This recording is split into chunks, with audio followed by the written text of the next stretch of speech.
مي سليم كنتي قاعده في العماره قاعده مي سليم مي بالذات كانت قاعده يعني. انا عايزه اقول لك ان احلى لحظات حياتي وانا كنت بمثل في الفيلم وقد ايه كنت مبسوطه، قد ايه الناس دي حنينه جدا.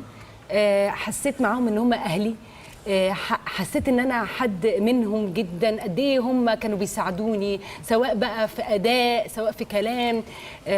بجد عرفت يعني ايه الطيبه وابن البلد في الاماكن، ان انت تروحي تصوري مع ناس حقيقيين قوي، ناس قريبين من القلب قوي.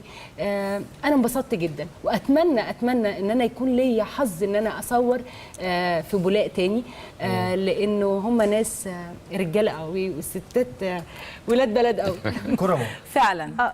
يعني لا عايز اسالي حاجه، بس فعلا مش عايز يفوتني ان في بولاق ابو العيله دي تحسي ان الحاره المصريه الحقيقيه الجدعان بجد حقيقي يعني.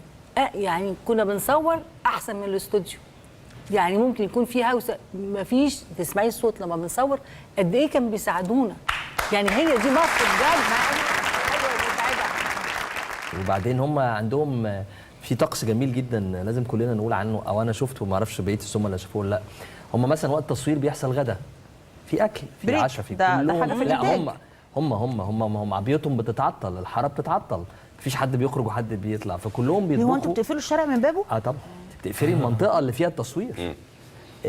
بياكلوا كلهم بشكل جماعي، بيتحركوا بشكل جماعي. مكان يعني اعتقد ان احنا عايزين نعمل عنه فيلم.